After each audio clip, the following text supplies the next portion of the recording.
Friends, कैसे हो आप लोग। उम्मीद करता हूँ आप और आपका परिवार बेहतर और बढ़िया होगा और बीपीएससी की तैयारी आपकी बहुत अच्छे से चल रही होगी। सबसे ज़्यादा बार मोस्ट 30 क्वेश्चन देखेंगे यहाँ पर। हिस्ट्री के क्वेश्चन मैंने यहाँ पर लिए हैं जो सबसे ज़्यादा बीपीएससी के एग्ज़ाम में पूछे गए हैं अब तक। तो शुरू करते हैं आज की क्लास। चैनल पे अगर पहली बार हैं तो प्लीज़ चैनल को सब्सक्राइब करें एंड वीडियो को लाइक करें और ज़्यादा से ज़्यादा शेयर करें।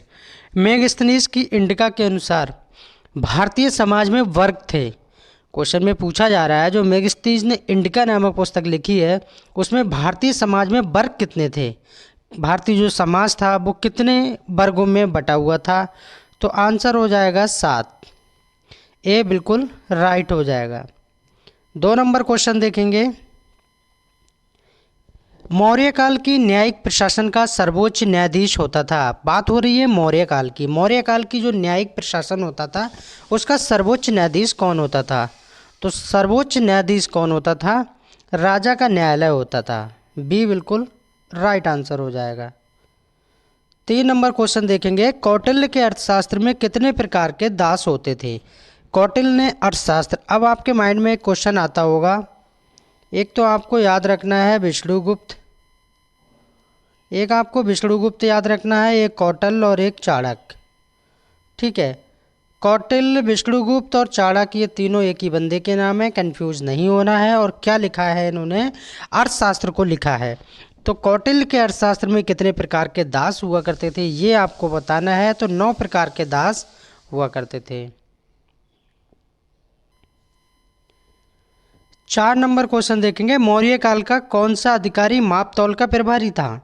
मौर्य काल का कौन सा अधिकारी मापतौल का प्रभारी था ये आपको बताना है। पापाध्यक्ष, सेनाध्यक्ष, शीताध्यक्ष या पौतवा अध्यक्ष। तो कौन हुआ करता था, पौतवा अध्यक्ष हुआ करता था। 4 का डी बिल्कुल राइट हो जाएगा।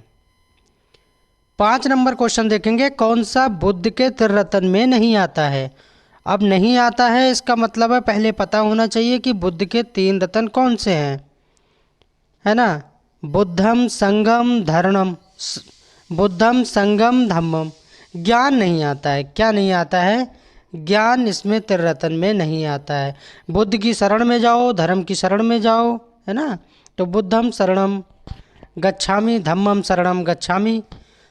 महात्मा बुद्ध के बारे में पता ही होगा, चलिए थोड़ा सा बता दे रहा हूँ। और जन्म इनका कब हुआ था, 563 ईसा पूर्व इनका जन्म हुआ था। नेपाल के समीप कपिलवस्तु में हुआ था। अब बुद्ध ने अपना पहला उपदेश कहाँ दिया था, तो सारनाथ में दिया था, है ना। कहाँ दिया था, सारनाथ में दिया था। और अगर इनकी मृत्यु की बात की जाए तो इनकी मृत्यु कहाँ हुई थी, कुशीनगर में हुई थी। कुशीनगर या कुशीनारा, ये जनरल बातें हैं जो आपको पता होना चाहिए। 6 नंबर क्वेश्चन देखेंगे। किस राष्ट्र में सन 1989 में बौद्ध धर्म को राष्ट्रीय धर्म घोषित किया गया था। राष्ट्रीय धर्म घोषित किया गया था, जैसे कि हिंदू है, सिख है, मुस्लिम है, ईसाई है, जैन है, बौद्ध है। तो ऐसे इसमें पूछा जा रहा है किस राष्ट्र में सन 1989 में बौद्ध धर्म को राष्ट्रीय धर्म घोषित किया गया था। अमेरिका, कंबोडिया, थाईलैंड या रूस। तो 6 का राइट आंसर हो जाएगा, कंबोडिया को याद रखना है। बौद्ध धर्म को राष्ट्रीय धर्म घोषित किया गया था। 7 नंबर क्वेश्चन देखेंगे। जैन साहित्य को किस नाम से जाना जाता है। जैन साहित्य को किस नाम से जाना जाता है। तो आगम के नाम से जाना जाता है, ये आपको याद रखना है। जैन धर्म के प्रवर्तक कौन थे, महावीर स्वामी।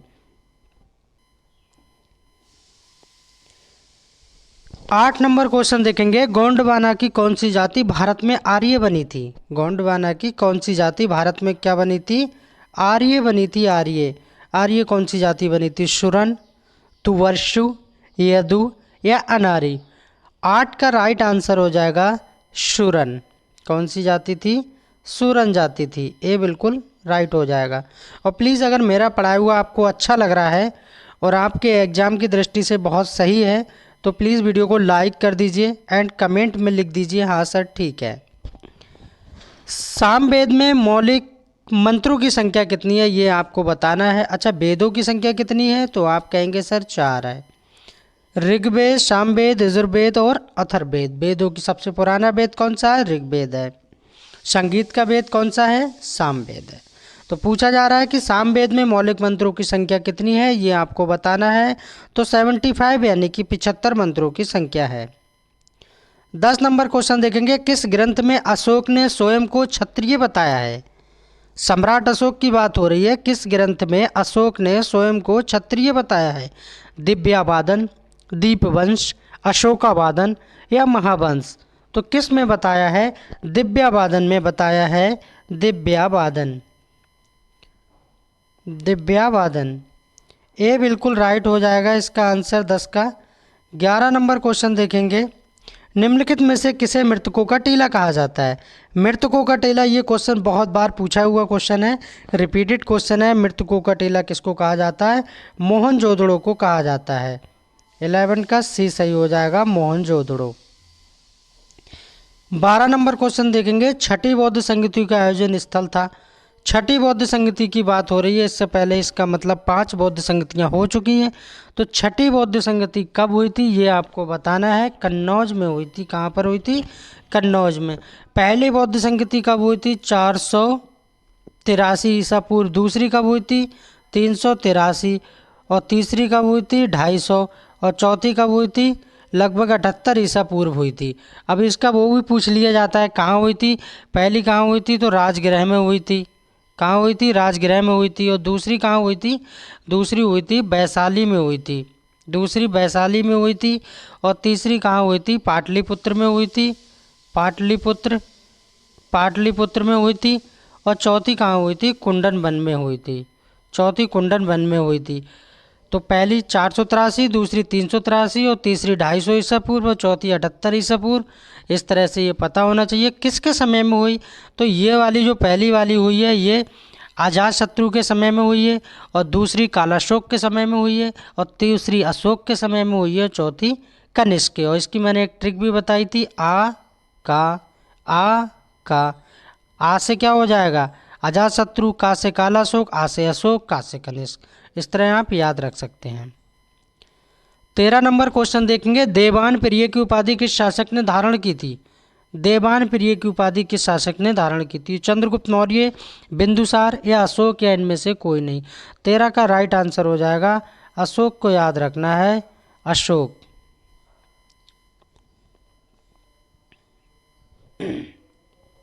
14 नंबर क्वेश्चन देखेंगे, समुद्रगुप्त ने दक्षिणापथ के कितने राज्यों को जीता था? 10, 12, 15, 11 कितने राज्यों को जीता था? तो 12 राज्यों को जीता था भी आंसर बिल्कुल। अब वो कौन कौन से थे? जैसे कि कौशल था, है ना, महाकालांतर था,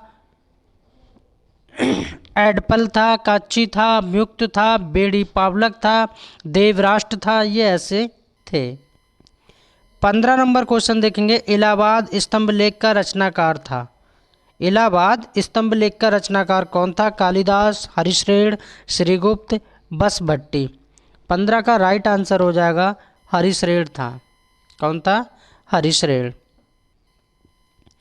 16 नंबर क्वेश्चन देखेंगे, पाणिनि के अष्टाध्यायी में, क्वेश्चन में बार बार पूछा जाता है कि अष्टाध्यायी के रचयिता कौन है, अष्टाध्यायी किसने लिखा है? तो पाणिनि ने लिखा है। 18 अध्याय हैं जो पाणिनि के द्वारा लिखी हुई अष्टाध्यायी है, उसमें कितने अध्याय हैं? 18 अध्याय हैं। जिनमेम समस्त सूत्रों की संख्या कितनी है? समस्त सूत्र पूछे जा रहे हैं कि टोटल सूत्र कितने हैं? तो 3863, 3863 सूत्र हैं पाणिनि की अष्टाध्यायी में। और अध्याय की बात की जाए तो 18 अध्याय है। 17 नंबर क्वेश्चन देखेंगे, भिक्षु द्वारा की जाने वाली धर्म चर्चा को कहा जाता है? जो भिक्षु द्वारा की जाने वाली धर्म चर्चा है, धर्म के ऊपर जो चर्चा होती है भिक्षुओं के द्वारा, उसको क्या कहा जाता है? 17 नंबर में पूछा जा रहा है। तो उपोसत कहा जाता है। क्या कहा जाता है? उपोसत कहा जाता है। पहला वाला बिल्कुल ठीक हो जाएगा। 18 नंबर क्वेश्चन देखेंगे, सर्वप्रथम धर्मपाल ने वत्सराज द्वारा मनोनीत किस शासक को कन्नौज पर आक्रमण कर पराजित किया था? इंद्रा युद्ध, चक्रा युद्ध, वज्रा युद्ध या चंद्रा युद्ध? 18 का राइट आंसर हो जाएगा इंद्रा युद्ध का युद्ध। 19 नंबर क्वेश्चन देखेंगे, भारत पर मोहम्मद गजनबी के आक्रमण करने का मुख्य उद्देश्य क्या था?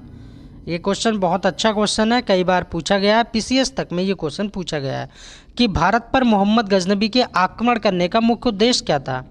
भारत की विशाल सभ्यता को लूटना, क्या ये उसका उद्देश्य था?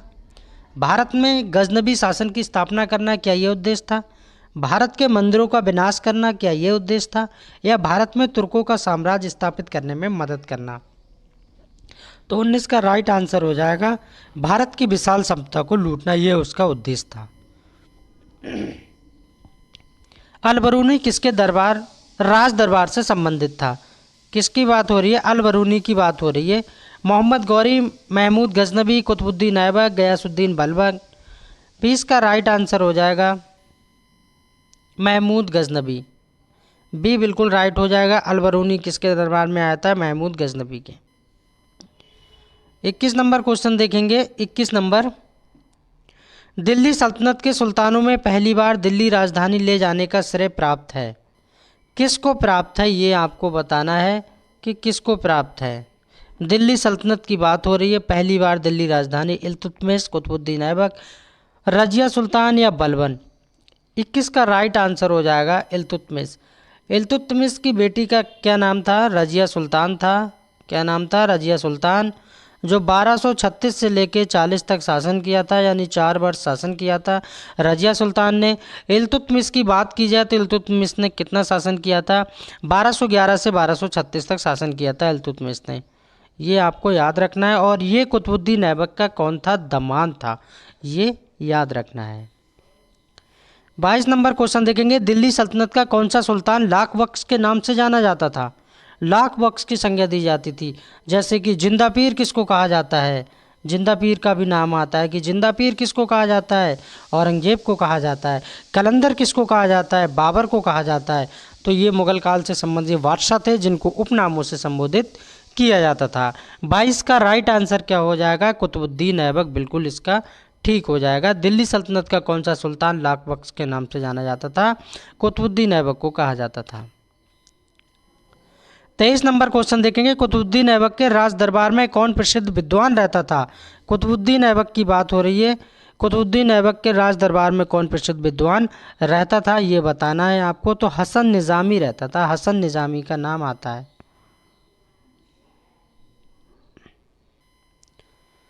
24 नंबर क्वेश्चन देखेंगे। इल्तुतमिश दिल्ली का सुल्तान बनने से पूर्व कहाँ का सूबेदार था? ये आईएएस और पीसीएस दोनों ही बड़े एग्जामों की बात कर रहा हूँ, दोनों में ही पूछा गया है। और छोटे एग्जामों में तो कितनी बार पूछा गया पता नहीं है। इल्तुतमिश दिल्ली का सुल्तान बनने से पूर्व, पहले तो वो दिल्ली का सुल्तान बनने से पूर्व कहाँ का सूबेदार था? तो बदायूं का सूबेदार था। बदायूं को याद रखना है। 24 का राइट आंसर क्या हो जाएगा? ए हो जाएगा। 25 नंबर क्वेश्चन देखेंगे। मोहम्मद बिन तुगलक के दरबार में उपस्थित होने वाले यात्री था?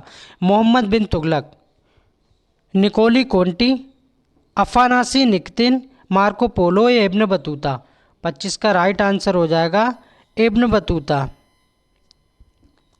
और ये किस देश से आया था इब्न बतूता?